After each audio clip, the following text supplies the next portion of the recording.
जय हिंद दोस्तों, ये देखिए बीए फर्स्ट सेमेस्टर सेकंड का एग्जामिनेशन जो 2022 जो आज हुआ था, यानी कि 16/8/2022 को हुआ था पेपर अवध, यानी कि डॉक्टर राम मनोहर लोहिया अवध विश्वविद्यालय में सारे पेपर चल रहे हैं। इंग्लिश बीए फर्स्ट यानी बीए फर्स्ट प्रथम वर्ष का है, सेमेस्टर सेकंड चल रहा है, यानी कि कुल टोटल 6 सेमेस्टर आपको देने होंगे, 6 पेपर से इसके टोटल इंग्लिश के देने होंगे। तो यह जो पेपर का कोड ये दिया गया था और उसके बाद ये पेपर का नंबर होता है, इस नंबर और इसकी ये भरना होता है, दोनों यह नहीं भरते हैं। इसके बाद आपको उसमें पेपर कोड दिया रहता है, पेपर कोड भरना रहता है जिसमें ये नंबर डालना जरूरी होता है, उस पर लिखा रहता है। फिर इसके बाद विषय में सब्जेक्ट में आप बीए रखते हैं और इंग्लिश पोएट्री में लिखते हैं। और समय जो दिया गया था 3 घंटे 3 आवर्स, मैक्सिमम मार्क्स था 75 अंकों का था। नोट क्या था, मतलब क्या करना था इसमें, अटेम्प्ट देखिए फर्स्ट सेकंड थर्ड फोर्थ दिया है ना, इसमें फर्स्ट में देखिए लिखा है attempt question from all these sections, मतलब अटेम्प्ट मतलब चुनना था, क्वेश्चंस माने सभी प्रश्नों को, ऑल 3 मतलब सभी तीनों सेक्शन से, जैसे ए बी एंड सी। तो ईच पार्ट यानी प्रत्येक पार्ट के of the question in section. अब देखिए जैसे इसमें दिया है कि ईच पार्ट मतलब प्रत्येक सेक्शन का, प्रत्येक पार्ट मतलब हिस्से का ऑफ द क्वेश्चन का इन सेक्शन। अब इसमें आप देख पा रहे हैं कि ए इज कंपल्सरी, पहला तो कंपल्सरी है, पहला कंपल्सरी का मतलब इधर पहले हम आपको दिखा दे रहे हैं। जैसे सेक्शन ए आप देख पा रहे हैं 10x2, इसका मतलब आपको समझा देते हैं। 10x2 का मतलब क्या होता है, देखिए इसमें टोटल 10 प्रश्न है, टोटल 1 से लेकर 10 प्रश्न है। तो एक प्रश्न 2 नंबर, जैसे ये पहला आप देख पा रहे हैं पहला 2 नंबर का, यानी 10x2 का मतलब 20, यानी कि पहला 10 आप करते हैं तो आपको 20 नंबर मिलेंगे। वही चीज़ यहाँ पे लिखा है पेपर के बॉटम पे, मतलब शुरू में स्टार्टिंग में देखेंगे आप। तो सेक्शन ए इज कंपल्सरी माने अनिवार्य, इसे तो करना। अगर इसमें से आप एक को छोड़ देंगे भाई तो नंबर आपको कम दे सकता है एग्जामिनर भाई, वो क्योंकि कंपलसरी का मतलब ज़रूरी, इसको नहीं कम करेंगे ज़्यादा नंबर लोग काट लेते हैं, इस बात को आप ध्यान रखिएगा। ये नहीं कि आप नहीं लिखेंगे, मान लीजिए फॉर एग्जांपल अगर आपको इसमें से 6-7 आ रहे हैं और 3 छोड़ देंगे तो नंबर बहुत कम दिए जाते हैं, जान लीजिए। ये कंपलसरी, जो चीज़ कंपलसरी होती है उसे लिखना होता है, बस मेरे कहने का मतलब ये है। अब तीसरा जो दिया दोस्तों वो दिया देखिए अटेम्प्ट, अटेम्प्ट माने मतलब कि हाजिर करना, अटेम्प्ट माने हाजिर करना होता है, अटेम्प्ट माने चुनना होता है, अटेम्प्ट माने करना होता है, ठीक ना। अटेम्प्ट एनी 5 क्वेश्चंस, अब इसमें से अटेम्प्ट 5 क्वेश्चन कह रहा है कि थर्ड में देखिए अटेम्प्ट एनी 5 क्वेश्चन, केवल 5 प्रश्न करने हैं फ्रॉम सेक्शन बी से 5 प्रश्न करते हैं। And each of these should be आप 200 वर्ड, कह रहे हैं कि प्रत्येक जो है बी से करना है 5 क्वेश्चन, और ईच आप यानी प्रत्येक आप दीज शुड बी माने होना चाहिए, आप 200 वर्ड में देना है। अब दिखा देते हैं आपको, जब समझ लीजिए पहले सेक्शन बी यहाँ ए रहा आपको, इसमें से आपको 5 प्रश्न करने, दूसरा तीसरा चौथा पाँचवा, यानी टोटल इसमें दिया है 9 प्रश्न। कितने दिया है अभी, दूसरा तीसरा यानी कि 8 प्रश्न दिए होंगे, माइनस करेंगे तो 8 प्रश्न दिए हैं, 8 में से आपको 5 करने हैं, और यानी कि 5 प्रश्न आपको करने हैं, एक प्रश्न 7 नंबर का है, तो 7×5 35 नंबर टोटल आपको मिलेंगे। तो ये चीज़ है। और फिर चौथे में क्या कर रहा है कि attempt any 2 questions from section C से देखिए 2 क्वेश्चन ही आपको अटेम्प्ट करना है, जो शुड भी 500 वर्ड में, जो 500 वर्डों में रहना चाहिए, कम से कम 500 वर्ड, यही इंपॉर्टेंट है। सबसे ज़्यादा लोग पहले से शुरुआत यहाँ से करते हैं, जैसा देख पा रहे हैं आप सेक्शन ए से दिया है 1 2 3 4 क्वेश्चन दिया, 2 क्वेश्चन करना है, एक प्रश्न 10 नंबर का है, तो टोटल 20 नंबर का है। तो टोटल आप देख पा रहे हैं जो टोटल मार्क है आपको 75 मार्क है। चलिए अब प्रश्न आपको पढ़ करके दिखा दे रहे हैं किस टाइप के प्रश्न पूछे गए थे। सेक्शन ए से आप देखेंगे कि लिखा है कि what is the main theme of Shakespeare's sonnets, Shakespeare's का सोनेट्स पूछा गया था। इसके बाद सेकंड था राइट अ नोट ऑफ इगली।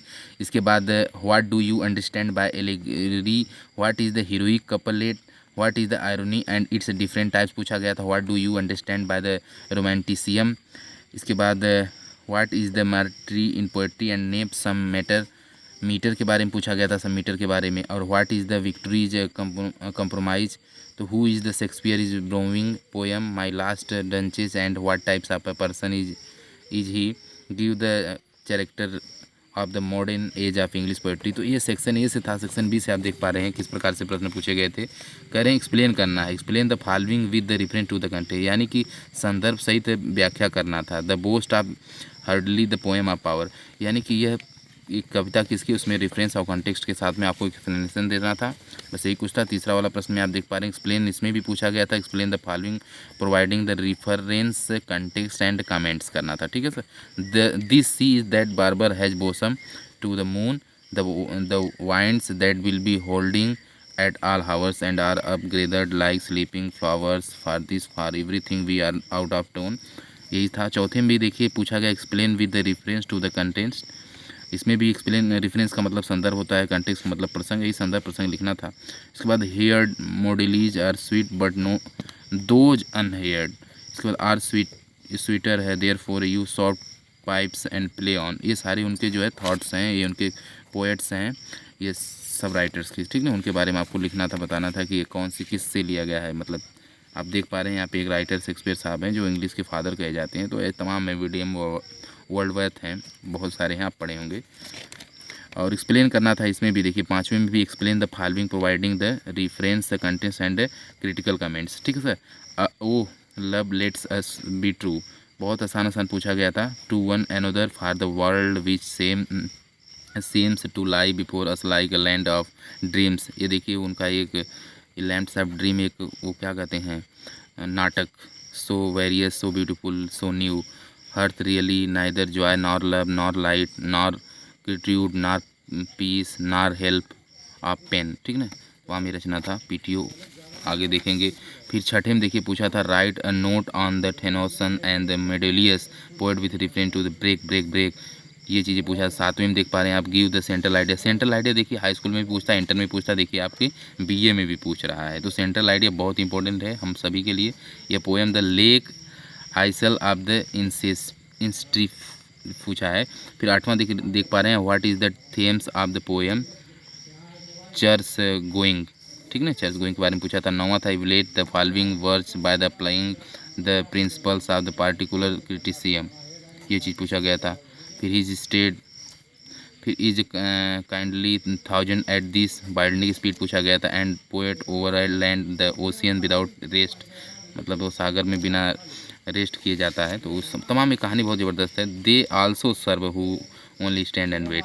फिर सेक्शन सी से आप देख पा रहे होंगे कि 10वां नंबर में दिया राइट एन एससी निबंध लिखना था neo classical poetry with the special reference and Alexander pope से आपको ये एससी लिखना था।